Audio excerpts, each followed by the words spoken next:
Welcome to Meet the Press Now. I'm Kristen Welker in Washington on another huge day on the campaign trail, just 19 days out from Election Day. Both candidates are stepping out of their comfort zones, speaking directly to potentially unfriendly audiences. Vice President Harris sat down for an interview on Fox News, giving her clearest answer yet on a question that has dogged her campaign: how her presidency would be different from President Biden's. My presidency will not be a continuation of Joe Biden's presidency. And like every new president that comes into office, I will bring my life experiences, my professional experiences, and fresh and new ideas. I represent a new generation of leadership. Your campaign slogan is a new way forward, and it's time to turn the page. You've been vice president for 3.5 years. So what are you turning the page from? Well, first of all, turning the page from the last decade in which we have been burdened with the kind of rhetoric coming from Donald Trump that has been designed and implemented to divide our country. Now, Harris notably still not giving many specifics when it comes to actual policy disagreements with the president. It comes as former President Trump took questions directly from Hispanic voters in a Univision town hall yesterday. He was asked by one voter point blank about his conduct during the January 6th attack on the Capitol. Here's that exchange. I want to give you the opportunity to try to win back my vote. What happened during January 6th, and the fact that, you waited so long to take action while your supporters were attacking the Capitol. Very importantly, you had hundreds of thousands of people come to Washington. They didn't come because of me. They came because of the election. They thought the election was a rigged election, and that's why they came. Some of those people went down to the Capitol. I said, peacefully and patriotically, nothing done wrong at all, nothing done wrong. There were no guns down there. We didn't have guns. The others had guns, but we didn't have guns. But that was a day of love from the standpoint of the millions. It's like hundreds of thousands. It could have been the largest group I've ever spoken before. Now, of course, many people there did have guns, and many of those who have been convicted or pleaded guilty have said they were there at the direction of former President Trump. The format and the setting of the former president of some of the questions on topics that don't often come up at his rallies or in interviews with friendly media outlets. And at times, he struggled to give clear answers. Here's one example of that. Given the amount of the mounting evidence of climate change, do you still believe it's a hoax? Well, let me tell you, first of all, I built, Okeechobee Dam, and I did so much for Florida in terms of when I was president, and even as a private person, I built a lot. But I did the Okeechobee Dam, which solved a big problem from the climate standpoint. So I always feel that with the climate, and I have been I have been an environmentalist. I built many things. I own Durrell right next door, and we did that in a very I get awards, environmental awards for the way I build it, for the water, the way I use the water, the sand, the mixing of the sand and the water. We have to have a strong country, and we have to have a nice climate. And there's nobody better at that, I think, at that combination than me. But they're worried about the ocean rising 1/8 of an inch or 1/4 of an inch in 300 years. What I'm worried about is nuclear weapons tomorrow. And, of course, Trump has also called climate change a hoax. Now, the Univision town hall comes as the Harris campaign has tried to spotlight Mr. Trump's conduct in recent days, seizing on him stopping questions midway through a town hall event on Monday to play music to his supporters for more than 30 minutes. Tuesday, he sidestepped questions during a Bloomberg interview about committing to a peaceful transfer of power. And in a Fox News town hall that aired yesterday, Mr. Trump doubled down on characterizing his political rivals as, quote, the enemy from within. It is the enemy from within, and they're very dangerous. They're Marxists and communists and fascists, and they're sick. They're dangerous for our country. We have China, we have Russia, we have all these countries. If you have a smart president, they can all be handled. The more difficult are, the Pelosi's, these people, they're so sick, and they're so evil. 19 days to go, folks. Joining me now, NBC News Chief White House Correspondent Peter Alexander, who's with the Vice President in La Crosse, Wisconsin, and NBC's Vaughn Hillyard, who is following the Trump campaign. Peter, let me start with you. Let's talk about the Harris campaign strategy in these closing days. The point was to have a contentious interview. She didn't have a debate, of course, with former President Trump because he hasn't agreed to one. But in many ways, as was noted in the New York Times, that exchange felt like a debate. What does the Harris campaign think they got out of that? Well, we heard from the Harris campaign's communications director, Brian Fallon, late last night, and he said that the campaign feels like it accomplished what it was hoping to get out of that interview with Fox News, that in part she was able to demonstrate her toughness, particularly for a group of audience, a group of voters, independents and Nikki Haley style Republicans who the campaign believes are still open to vote for Kamala Harris in this election season. Think about Nikki Haley, Kristen, 17% of the vote nearly she got in the primary in Pennsylvania. That, like Wisconsin and Michigan, those are going to be key battleground states. That's the reason why they were in Pennsylvania just yesterday alongside Liz Cheney, the Republican, who, of course, has now come out in support of Kamala Harris, as well as 100 other Republicans who joined her there in that event yesterday. They hope that this is a way to sort of peel off at the edges some of those independents and Haley-style Republicans, Kristen. It's such a great point to highlight the Haley Republicans, because in some ways, whether you talk to Republicans or Democrats, those are the voters who could ultimately determine the outcome of this race. Peter, just looking forward, what are you anticipating in terms of strategy, Peter? Because she has obviously been doing a lot more interviews. Do you anticipate she and Governor Walz will continue with that? Will they expand the number of interviews that they're doing, or will we see less of them? Well, there are certainly a lot of voices within the Democratic Party with a variety of opinions right now, and many of them are saying that the campaign has to be less cautious in these waning weeks here. We are going to see Kamala Harris in a cable news town hall that she's going to do next week. Over the course of the last several days, frankly, last week, she has been much more active with some of these interviews on podcasts, and including with Charlemagne the God, the popular radio host, focusing specifically on black voters and specifically within that group, black male voters right now, with some evidence that her support among that group has been slipping a bit from numbers Democrats have seen in the past. So I think that's where a little bit of focus is going to be, of course, in the days ahead, Kristen. Yeah, and with a race this tight, losing around the margins can make a big difference. Peter, very quickly, I want to take a quick turn, because as sometimes happens, you're out there on the campaign trail. There was major news on the world stage, Israel announcing the death of Hamas leader Yahya Sinwar, of course, behind the October 7th attacks, the vice president weighing in on that. What were your key takeaways? Yeah, well, we heard from the vice president. I'll share with you in part what she said. She said that this moment gives us, in her words, an opportunity to finally end the war in Gaza. She said that the war must end such that Israel is secure, the hostages are released, the suffering in Gaza ends, and the Palestinian people can realize their right to dignity, security, freedom, and self-determination. It's a lot there, but it demonstrates the sort of delicate balance that Kamala Harris is trying to strike right here, not really finding any real gaps policy-wise between herself and President Biden, but certainly recognizing in key states, including in Michigan, where there has been real frustration among some of the Arab vote there, fears that they may not come out in support of Democrats this go around, to make sure that you're both supporting Israel as well as those who are frustrated by the way that Israel has conducted this war. And of course, Kamala Harris is going to be in Michigan again tomorrow, Kristen. Yeah, the race in Michigan could not be more competitive. Peter Alexander covering all the angles for us. Thank you. Vaughn Hillyard, let me turn to you. Let's talk about that Trump town hall event with Univision.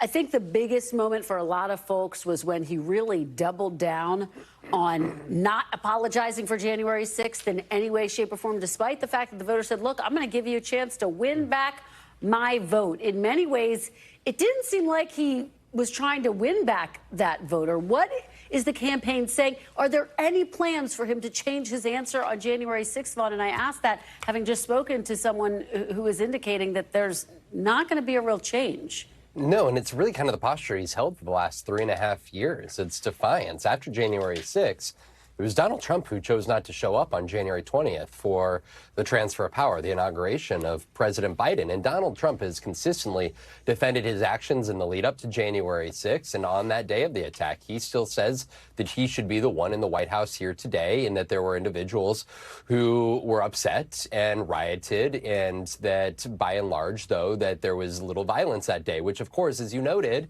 that's just not reality. There were 140 police officers who were assaulted, 5 police officers officers who died by suicide in the months after the January 6th attack. And so for Donald Trump, though, we have, it was on the anniversary of January 6th earlier this year. I asked him very directly whether he regretted any of his actions on that day, and he ignored my question. And we have seen instead Donald Trump try to turn the events of that day up on its head. But I think that that's where, as you and Peter were just discussing, where Kamala Harris and the Democratic campaign feels like they have an opening with reticent conservatives, the Liz Cheney, Nikki Haley type Republicans, and those independent voters that are still trying to make up their mind. And to note, he really has not faced a serious line of questioning in quite some time on the events of January 6th. And so for Donald Trump, he has largely avoided what was really a very dismal end of his first presidency. And Vaughn, we know that some of his allies are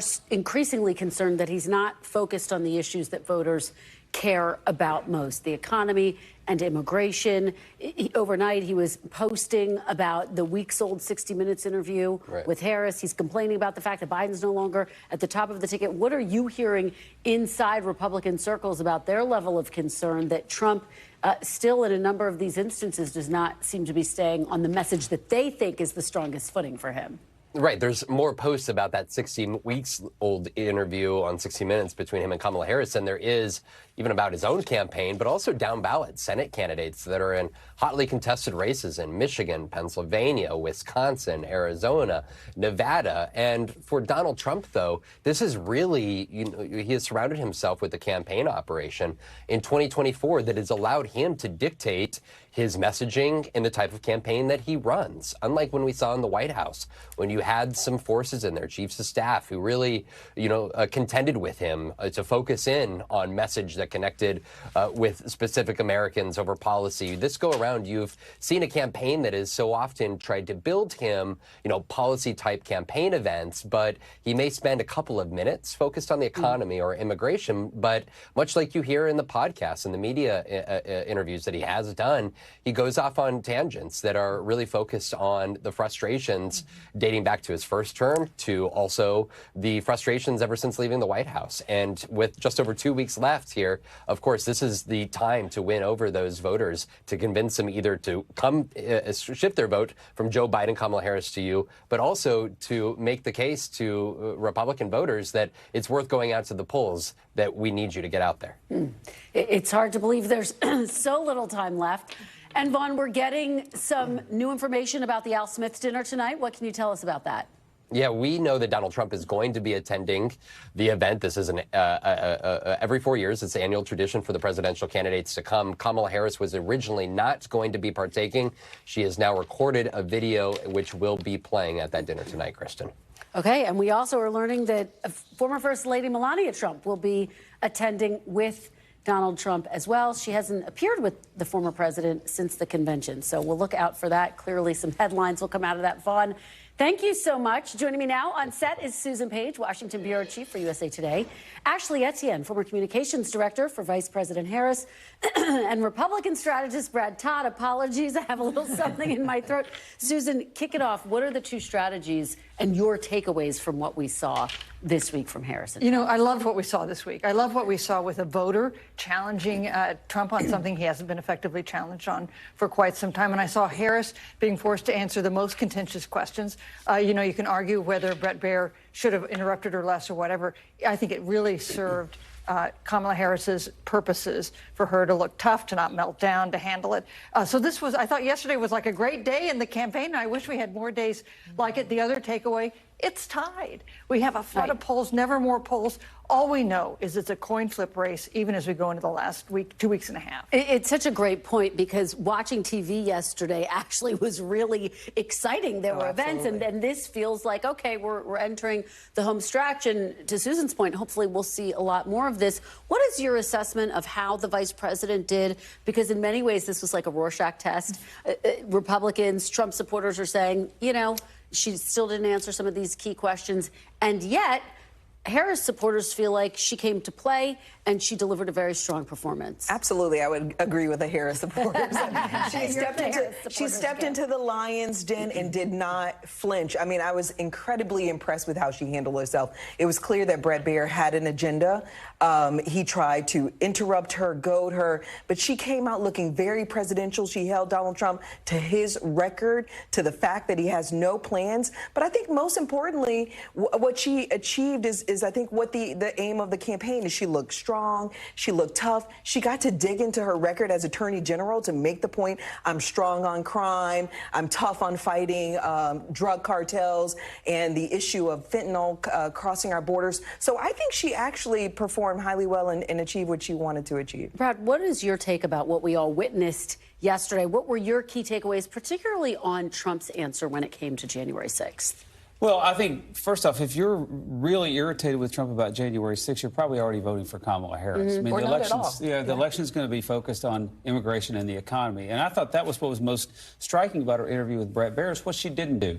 She presumably went to Fox to appeal to Republicans and independents who are uncomfortable with Donald Trump, or maybe not all the way there, or maybe softly with him. Well, their hesitations about Kamala Harris are that she's too liberal. And she didn't do anything in that interview to try to backtrack on it. Tell us how she's changed. Here's how I was wrong in 2019 when I ran for president. I thought banning fracking was a good idea. Now I think it's a bad idea, and here's why. And anybody else who thinks they should ban it, you're wrong too.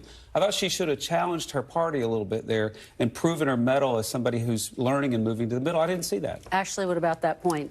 I would agree with that in some respects, but I think what I would have preferred her see is to pivot a little more to Kamala Harris. Who is she as a leader? What does she believe? And less about making distinctions, drawing distinctions with President Biden, but more about what does this mean to move forward and to not go backwards, to dig a little deeper into that, to appeal to some of those Fox News voters that are still on the fence and not really sure which direction they're going to go. And so I'm not so sure that she fully made the case and persuaded anyone, but no doubt she looked strong and presidential, and I think that was smart of her. Susan, what's your reporting on this? Our Monica Alba is reporting that there are conversations with the Harris campaign in the White House about the fact that she does increasingly need to distance herself. She did go further last night than we have heard her go before. She said, my presidency will not be a continuation of Joe Biden's presidency, and yet there wasn't that specific, here's how I'm going to be different, as Brad. And look how long it took her to get to that point. Yeah. You know, she was on The View and she said, I can't think of anything that would be different, which is a clearly unacceptable response to voters who are looking for change. And she needs to present herself as an agent of change, and she needs to describe what that looks like. The biggest criticism, I think, of Kamala Harris at the moment is that voters don't understand what she would actually do in office. And part of that is what would she do that is different from what they've seen the last 4 years. I think that is an unmet challenge. She does have a couple weeks still to do it. It's still a 70% wrong track country, and she needed to say specifically, here's what the Biden administration and the Harris administration did wrong. Here's what we did wrong. Voters are looking to see people who might could learn from their mistakes. But can I also add, she actually infused some facts on Fox News, which I thought was really, really smart. She corrected Bret Baier on where Donald Trump, what his rhetoric, the effect of his rhetoric. So I thought that was also very important for her to do, to go into the lion's den and challenge him on who Donald Trump is and what he represents and what he said and what that sort of threat would be for the American people. You know, the lesson is take a risk. Yes, if you're in a and she did. tied race, Yes. it's been stuck since the conventions. Take a risk to shake things up, and that means going to places, if you're a Democrat, like Fox News, and answering questions. That's smart. That's exactly what her allies have been saying. We got to shake things up because the race is tied right now. And Donald Trump's baked in. It's a race about Kamala Harris right now. It is. Yeah, absolutely. There are so many things that are extraordinary about this race. One of them is that Trump still has not conceded that he lost in 2020. Senator J.D. Vance, his running mate, has been asked over and over again if Trump lost the 2020 election. Finally, he said this week. Take a look. On the election of 2020, I've answered this question directly a million times. No. I think there are serious problems in 2020. So did Donald Trump lose the election? Not by the words that I would use. I think that big tech rigged the election in 2020. That's my view. And if you disagree with me, that's fine. And this is such a preposterous thing that the American media does. Do your job and focus on the problems the American people care about rather than bullshit from 4 years ago. This is just remarkable. Of course, there's no evidence that big tech rigged the election. It was deemed the safest in modern American history.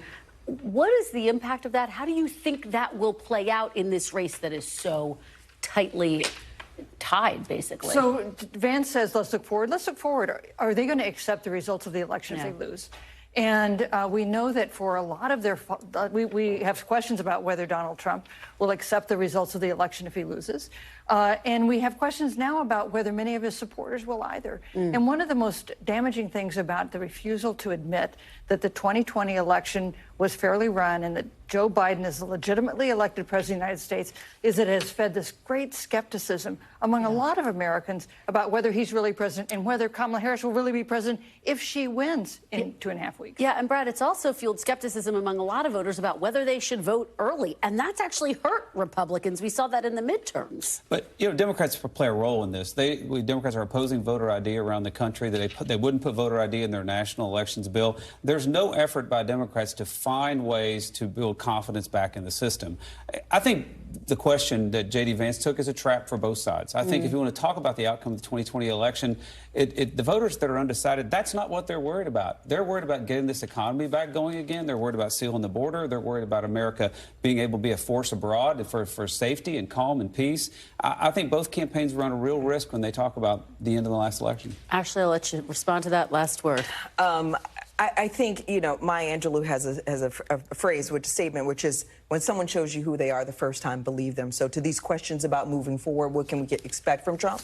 I think it's more of the same. I don't think he's going to accept the results of the election. I think we can anticipate that there's going to be some violence, that he's going to, you know, have another tantrum and potentially try to burn down the Capitol. I mean, that's what we can expect. I used to work for Speaker Pelosi, and we anticipated that January 6th was going to happen years before it actually happened, and it did. You know, we warned when we did the impeachment fight that if we don't hold him accountable, it's only going to get worse, and I believe that, and the American people should too. Well, everyone I know hoping that this election is free from violence, political violence. Thank you all so much for joining me. Really appreciate it. Susan Page, Ashley Etienne, and Brad Todd.